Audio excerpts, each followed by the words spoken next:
Non, ça n'a pas été réprimé. Pourquoi il y a eu alors massacre et viol? Suivez, permettez-moi. L'État n'a pas réprimé. Je vais vous dire. C'est que vous n'avez pas compris certainement. Ce ne sont pas des rebelles qui Je vais sont allés vous là-bas faire tuer. comprendre. Je vais vous faire comprendre. Laissez-moi vous parler. Jean-Marie Doré même a dit qu'il a trouvé des gens qui ressemblaient aux miliciens de l'Ulumo. Ça, c'est d'un deuxième banc.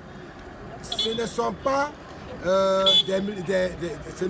des gendarmes, des policiers qui ont été envoyés pour empêcher la manifestation. Non, c'est M. Toumba Diakité qui s'est déplacé avec ses complices pour se rendre au stade et commettre, vous avez entendu l'autre jour, une des victimes qui a déclaré que M. Toumba Diakité était là en train de tirer en rafale sur la population.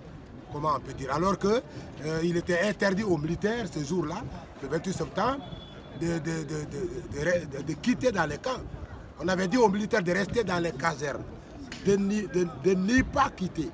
Toumba Diakité, pourquoi s'est-il rendu au stade du 28 septembre alors qu'il n'était pas associé à cette manifestation? Alors que lui-même il soutient n'avoir pas été envoyé par le président Moussa Dadis Camara, n'avoir pas reçu aucune instruction du président Moussa Dadis Camara, aucun ordre de celui-ci pour se rendre au stade. C'est une désobéissance de sa part de s'être rendu au stade dans le cadre de la manifestation du 28 septembre alors qu'il n'était pas invité ni associé.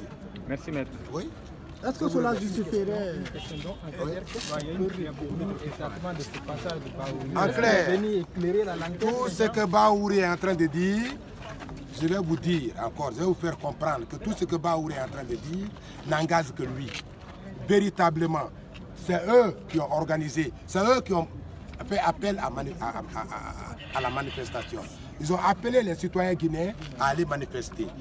Et on leur a dit, la mairie, selon lui-même, Baouri, la mairie, les autorités de Dixine, leur ont dit que vous ne pouvez pas manifester parce que nous n'avons pas la possibilité d'assurer votre sécurité. Ils se sont entêtés, ils se sont rebellés contre cette décision de l'autorité communale. S'il y a quelque chose qui en découle, qui en assume la responsabilité, c'est eux, les manifestants. Ils en sont responsables. Au lieu de venir se victimiser, se faire passer pour une victime, encore une fois, nous de la défense, nous estimons que c'est eux les instigateurs des événements du 28 septembre contre le président Moussa Dadis Camara. Le complot en question avait l'aile politique et l'aile militaire. L'aile militaire était chargée d'exécuter le complot de M. Alpha Condé et ses alliés contre le pouvoir du président Moussa Dadis Camara, et l'aile militaire était dirigée par M. Sekouba Konaté et Toumba Diakité. Par conséquent, nous estimons que c'est la même équipe qui se battait contre M. Moussa Dadis Camara, qui avait la haine contre M. Moussa Dadis Camara, qui avait du mépris contre les autorités à l'époque des faits. J'ai dit que Baouri est en train de raconter une contre-vérité. C'est pourquoi je lui ai posé la question de savoir si la manifestation, s'il n'avait pas désobéi, est-ce que ce qui est arrivé allait arriver?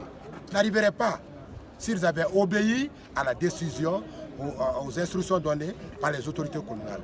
Le ministre de l'administration du territoire à l'époque a aussi fait un communiqué, a pris une décision interdisant toute manifestation sur le territoire guinéen pendant ce temps. Eux, ils se rebellent, ils s'entêtent parce qu'ils sont forces vives. Et aujourd'hui, Baouri nous dit quoi? Que c'était pour organiser un référendum. Un référendum, nous savons tous, le référendum ne s'organise pas comme ça, dans la rébellion comme ils ont fait. Ils se sont rebellés contre l'autorité de l'État. Et ils veulent aujourd'hui faire porter ce chapeau par le président Moussa Dadis Camara. Ça ne marchera pas. Vous voulez dire que l'entêtement est proportionnel au massacre? Il n'y a pas eu de massacre, c'est entre eux, ils ont agi.